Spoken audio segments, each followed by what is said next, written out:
Welcome to the Confluence Cast presented by Columbus Underground. We are a weekly Columbus-centric podcast focusing on the civics, lifestyle, entertainment, and people of our city. I'm your host, Tim Fulton. This week, when we talk about artificial intelligence, the focus is often on big tech or headline-grabbing breakthroughs. But for Cas Maxwell, co-founder and CEO of AI Owl, the story is much closer to home. His company is helping Ohio's workforce, schools, and businesses go from AI curiosity to practical integration, backed by state funding and partnerships with Intel and Khan Academy. In this conversation, Cas and I talk about how AI can be a tool for empowerment rather than replacement, what it looks like to train employees and students in hands-on ways, and why the future of AI readiness in Ohio may hinge on meeting people where they are. You can get more information on what we discussed today in the show notes for this episode at theconfluencecast.com. Enjoy the interview. Sitting down here with Cas Maxwell, the co-founder and CEO of AI Owl. Cas, how are you? Good. How are you today? I'm good. Tell us about AI Owl. AI Owl. Well, we are a little bit of a complex organization, but at the end of the day, we do workforce upskilling with AI. Okay. So that's our foundational thing that we do is we go into organizations, teach their team how to basically go from demystification to integration with AI. Okay. Talk to me. So, and when you say organizations, that could be businesses, that could be schools, could that even be like nonprofits? Yeah, it can be basically if you have W-2 employees, okay, you qualify for what we're doing. Okay. And it's funded by the state. So these is. folks can sort of basically apply for it. You do the approval process, or is it basically an automatic approval? How does that work to get into the program? Yeah, the state does the actual approval of it. So we'll help guide the organization through that application. Very simple. It takes like 15 minutes. Guide them through the application. They submit it. The state will award that grant agreement, and then from there we can get to training and get to upskilling, and then the state will take care of it, which is amazing. Talk to me about what the program looks like, how long it is, and then what the outcome is. So are you talking TechCred or like our training program? Your training program, yeah. Yeah, so what it looks like is we sit down with the organization to start with, figure out kind of, what are they trying to achieve with AI, number one. Where are they on their AI journey? And then we have kind of modular-based classes. So whether you want to do data analytics, whether communication marketing, grant writing, whatever that is you want to accomplish, we then bring in trainers for about 8 to 10 hours over 4 weeks. Okay. They're actually in person, so you're opening up computers, getting on the desktop, whatever you have, and we're actually in person with you doing a workshop-based training. Okay. And then what is TechCred? So TechCred is the state of Ohio grant. Okay. It was originally... Is it a credential? Like, is it an actual thing? Okay. Yeah, it is. And then specifically, we're teamed up with Intel as well. So everybody that goes through ours receives an additional Intel digital readiness certificate that they can put on their resume, put on their wall, whatever they want. And that just shows that they went through that course and that, they're AI literate pretty much. Okay. What that looks like. And what, just nitty gritty, like, do you have a preferred platform that you guys use? Are you trying, like, let's say it's a medium-sized business and they have some security concerns about putting their data into it. I'm asking, are you platform agnostic? Are you making recommendations for which platforms to use, whether that be Anthropic or OpenAI? What do you use? We use about 40 different tools. Okay. So it's going to depend on your goal. So if you're looking at, it can be as like ChatGPT that everybody knows, you know, and how do we dive deep into that? Or it can be way more advanced features, building a computer vision system or working with, specific data analytics tools, anything like that. So there's not one right answer in AI. It's very user-based and very subject-based as well. Yeah. So, And I assume that you sort of have a philosophy that AI is a complement to because this is a workforce grant, right? Yeah. Okay. So AI philosophically for you is a job enhancer, not a job replacer. Talk to me about your philosophy there. Yeah, it's a tool. Okay. It's a tool. That's what we always say. It's a tool. It's another tool in your tool belt to help you be better at your job, to excel, to push the limit, go to the next horizon. It's your thought partner. Now instead of going to, the guy that's been with the company for 35 years, instead of going to his office and asking him these questions, now you have that same thought partner at your fingertips that you can diagnose, that you can work through, like you said, to accomplish those problems and to be a master problem solver within your organization. Who do you find are the most skeptical of that philosophy? Is it the basically the leaders that are looking at it as a security risk, or the employees that may feel I am basically just empowering AI to take over my job by telling it how I do my job? Right. Those are definitely the two arguments. I think the most skeptical, I definitely feel like it's at the top, bringing it into the organization. Okay. Which may be counterintuitive to think about, but it's a scary thing to bring into your organization. Yeah. And yes, there's all these promises. Oh, it's gonna do this or do that.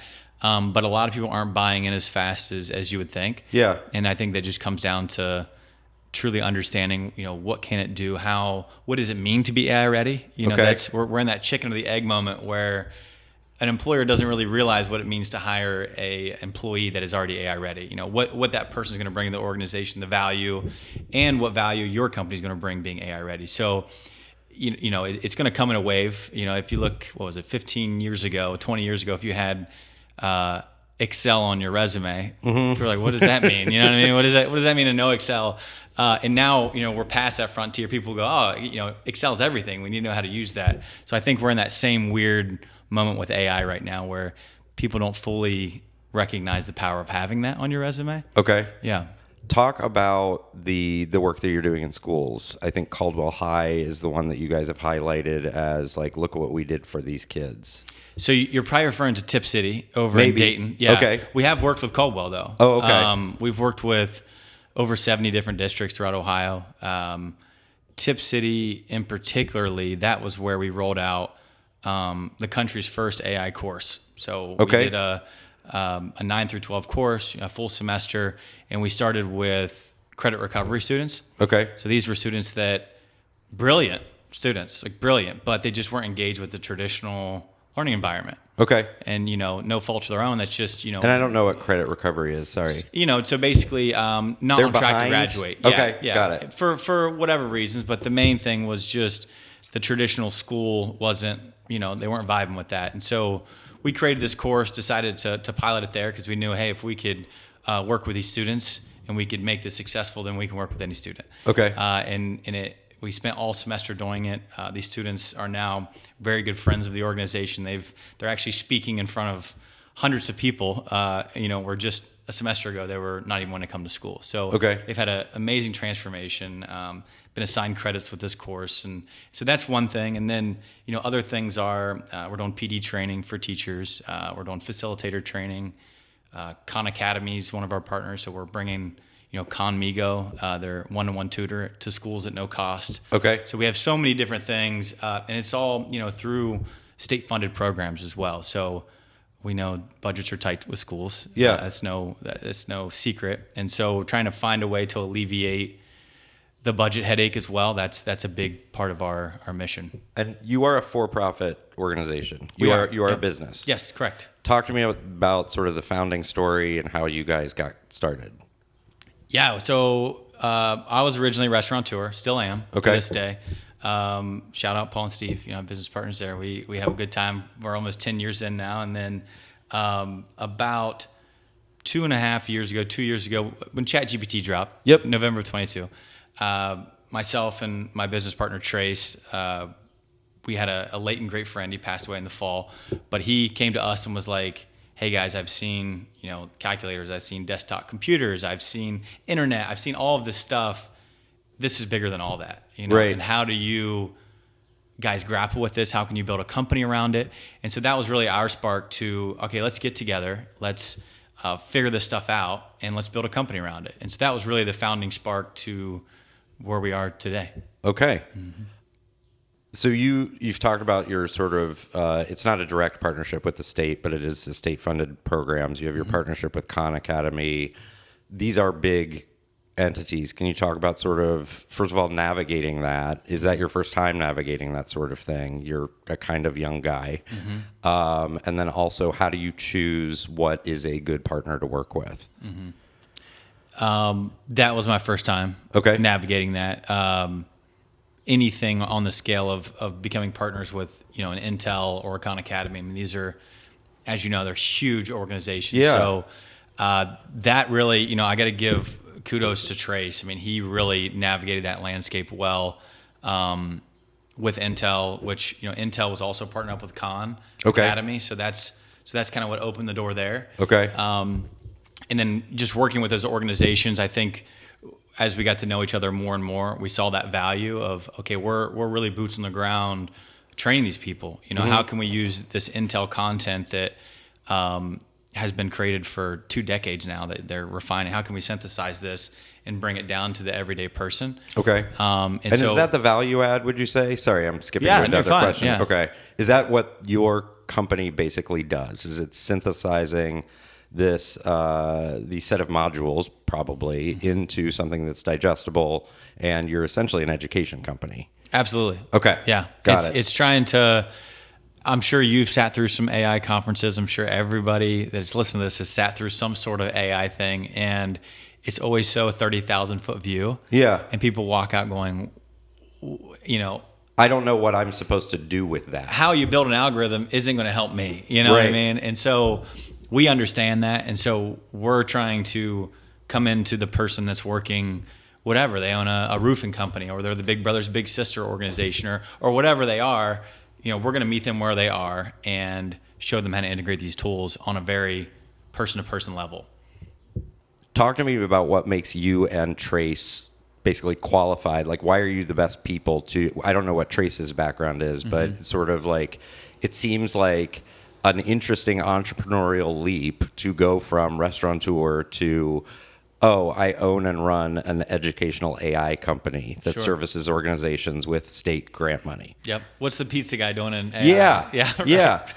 Right. Well, to kind of answer the first question, so Trace, he comes from manufacturing, also inventing. So he's an inventor by nature. An engineer? Yes. Okay. Yep. Got it. So that's his background. And I think what qualifies us, I think the beautiful thing about this space, when we're looking, not AI as a whole, because it's been around for, since like the 1950s, but the actual LLM side of things, the natural language where you and I we're talking it, we're talking right here, is that it's new. It's just a couple years old. So what does qualify an expert in that, other than people working at OpenAI that cracked that code? So we were at that starting wave. So I think just getting ahead of the general population, working with experts, surrounding ourselves with amazing people.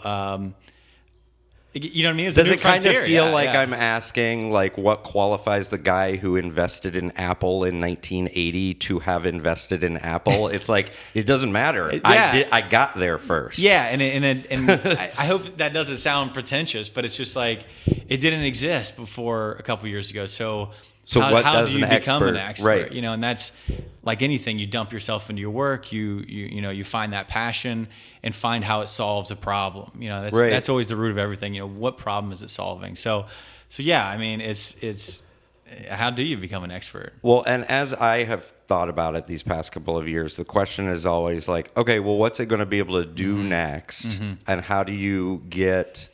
Because there's going to be a couple of big winners, right? Sure. There's going to end up being an IBM, a Microsoft, and an Apple. But how can you specialize and become the Hewlett Packard, the company that sort of is like supplanting and adding additional benefit, or like, how are you going to? And I don't know. I don't have a philosophy about whether this is ethical. How are you going to create the AI therapist? How are you going to create, God forbid, but it's going to fucking happen, the AI dating app? And I've thought about that already. And so I guess my question is why for you was it education and empowerment? Was it simply like, well, there's grant dollars here for workforce readiness, Yeah. and like why education specifically?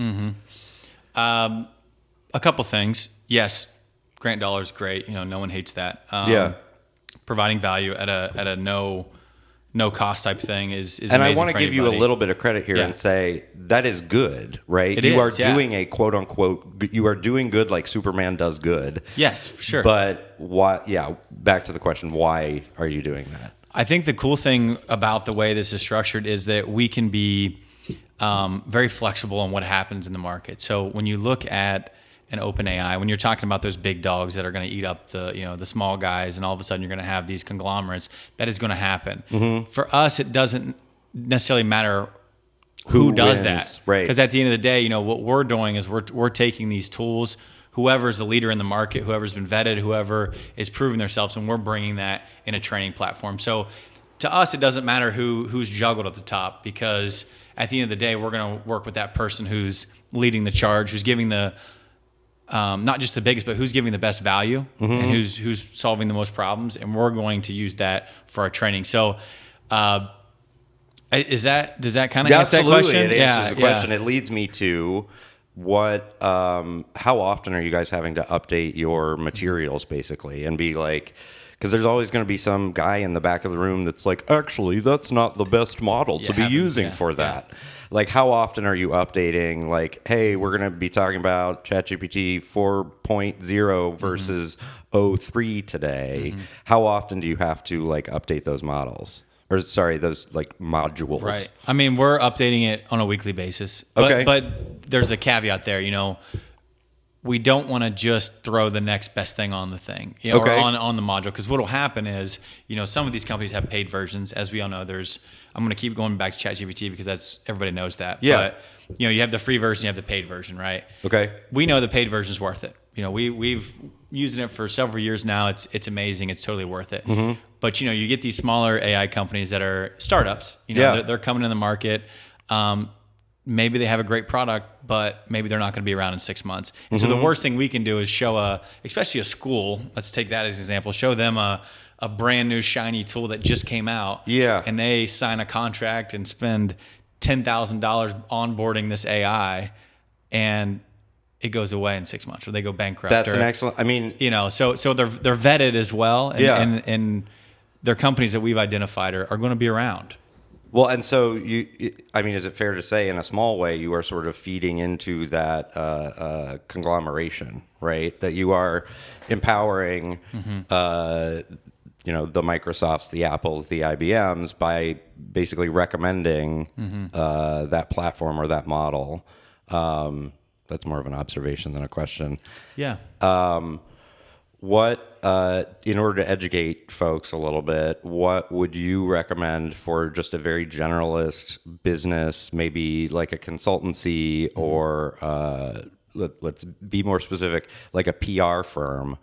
What would you recommend for them to do in order to choose which model or company to sort of like, okay, I'm going to start subscribing to this service? How would you invite them to investigate it? Well, or make a choice. Outside of bringing us in, all right? Okay. Yeah, right. No, I mean, I think a great website, Product Hunt. Okay. It's a really great website. They're keeping up on what's coming out every day, along with the steady tools that have been around for, not just AI tools, with any tools. And Right. they have a ranking system. They have reviews. They have, individual people, almost like a Reddit thread, that are going in and talking about it as well. That's a great website, I feel like, to pull some knowledge from. Obviously, YouTube University. You know what I mean? Okay. Like going to YouTube, watching the videos, and pushing that free version they have to the max before paying. I mean, we've already been seeing companies, like I said, that came out, were great, but now they're folding up and people are left, holding the bag. And that's the last thing we'd ever want when suggesting things. So, and I think the interesting thing that is sort of happening is that when you say holding the bag, somebody may be listening, they'll be like, well, you just subscribed to a new service. And it's the issue is like, when you tell it something, it remembers it about you. And so if you're feeding it data or feeding it your sort of decision-making ethos, you are you're investing some time in sort of like getting it up to speed with what you need it to do. So yeah, it's an excellent point. Yeah, I mean, that's what you just said there. That's the worst of it. It's not necessarily the money. Yeah. I mean, don't get me wrong. If you sign a huge contract, it's something. But if you're spending $20 a month, yeah, it's not about the money. What it's about is you just showed your entire organization. You did training on it. You built systems around it. I mean, what do they say when someone gets let go and you got to hire somebody else? I forget how many onboarding. Yeah. Yeah, how much money it takes to bring on a new employee. That's pretty much what you just did. You just spent all that time and resources. Now you got to redo it, and so nobody wants to have to do that. Talk to me about what you think is next for you guys. What is next for us? Well, I think definitely on the school side of things. I mean, we want to continue down that path. We enjoy helping not only the teachers and administration, but the students of tomorrow. I mean, a school is built around making sure that students prepared for the world outside of school. And so we are diving deeper into that. We're working with some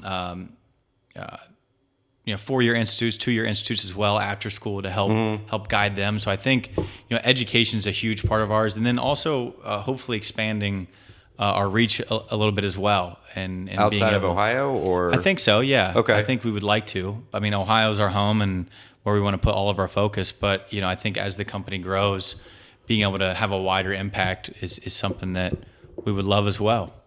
Can I give you an idea? Do it. Heck, I love that.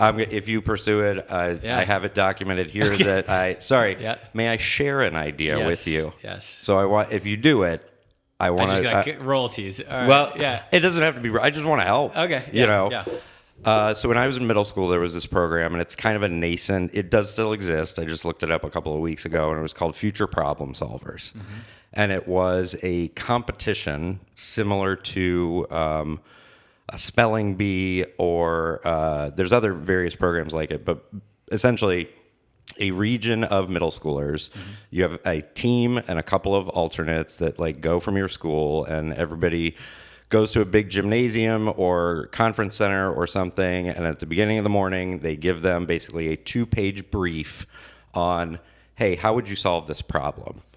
And that maybe how do you get more trees sufficiently built in a community that has very limited green space? And here are the constraints of this problem, and here's the parameters that you need to stick in between. This can only be a 5-year solution or a 10-year solution. And then you basically give the kids 4 hours to figure it out. So it's a team of 5 kids that are like, well, what about this? What do we do with this? And then those alternates are also competing individually on similar problems. And then the judges, everybody goes to lunch. The judges read all the responses, and they award what they think is the best solution, and that's the winner, basically. What if we could do that with middle schoolers and AI, and sort of present here's the problem, how would you solve it with AI, and and here are the constraints under which you're going to do it, and just sick the kid on a computer to sort of figure it out and make recommendations for maybe business plan around it, or because I do believe that you're right that this is I think Obama famously said it, he went into a room of pretty smart people and he said, okay, how should I think about this? What is this? Is this the internet? Is this manufacturing? And they said, this is electricity. This is how much of a change this is going to be to our society, and kind of quickly. Wouldn't it be great to, one, come up with some cool ideas with these kids, and also empower them, and then you're looking at a kid who's going to be able to put that on his college resume and move, not just a credential. You know what I mean? Yeah. So that's the idea. So I'm ahead of you already. Oh, so yeah, okay. I don't want to let the cat too much out of the bag. Okay. But we're working on some festivals next year. Okay. Around the state that are going to do pretty much exactly that. Okay. So it's not going to be middle school. It's going to be 9 through 12. We're working our way back through grades though. We're finding some solutions for that middle school, that grade school, to get them in earlier. But kind of what the vision for next year is to be putting these students through that semester-long course that I was talking about. And during that, it's all project-based learning, right? So what engages the student on their day-to-day level? Whether it's, building let's just say a chat bot for the website, whether it's building a vision system, maybe it's we had one student build a Red Dead Redemption guide, it's a really in-depth guide, that went through the game, whatever they want to do. And then basically creating these festivals for these students to prop these up. Basically an AI science fair. Exactly. And then having those demos there, having that judging there, having the collaboration, the problem solving at these festivals. And then really what we're doing as well is we're hiring a bunch of high school tech interns throughout Ohio. And we're giving them a job within our company. We're doing the same thing with college tech interns, bringing them into the company. They're actually then working with these businesses that we're talking about. Finding these problems that businesses are having, then helping, and they're creating these solutions, almost like a little incubator. And then, if the solutions are great, it gets spun out into a company. Those interns get to own part of that company, and they get to help drive that forward, keeping it in Ohio, growing the Ohio economy. So we're really looking at that because, it all ends with the student. I mean, at the end of the day, it's so many people want to talk about we need to do this for the districts and the superintendent. Whatever. At the end of the day, it's about the student. What is their outcomes? How are they being prepared? And how do we show that off instead of keeping them behind that closed door, that desk? So that's a huge Thank you for bringing that up because that is a big thing that we want to do. And so I'm glad you're aligned on that. Yeah, definitely. That's great. Wait, real quick. Were you in that middle school? Did you do that in middle school. What was your project? I do not remember what it was. All right. I know that I got first place as an alternate. Okay. All right. Which means I was not chosen to be on the team. Okay. But I was the best. You were like this close. My team didn't place at all. Okay. But I was the best. Oh, I got you. I was the best of the last kid that got chosen for kickball. Gotcha. Among everybody in the state. Yeah. So I have that to put my, I can hang my hat on that. I think I'm trying to think like science stuff. I think I had the fastest mousetrap car. Okay. I don't know why that came to my head, but I was like that, Well, I mean, they're the guys who talk about what it was like quarterbacking for the big game, and there's the guys that talk about their Eagle Scout project. Yes. And we have these. That's absolutely. I end every interview with the same two questions. Okay. What do you think Columbus is doing well, and what do you think Columbus is not doing so well? Oof. That's a tough one. I wish I had time to prepare that one. Well, if you had listened to the podcast before. True. Yeah. I did listen to the one you put on a month ago. What is Columbus doing well? This can even be here's what I like about Columbus. Yeah.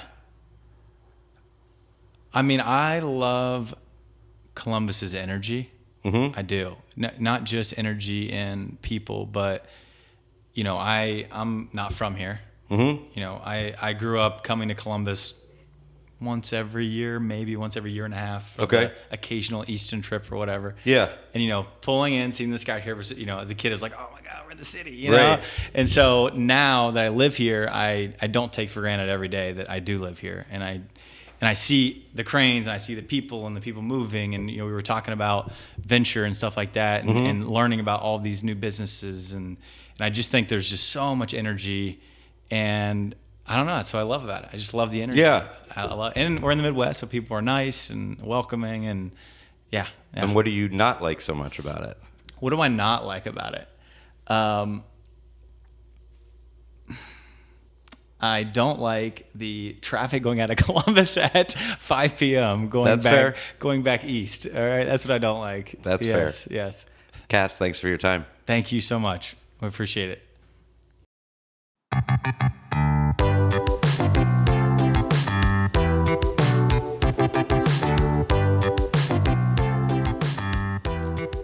Thank you for listening to the Confluence Cast presented by Columbus Underground.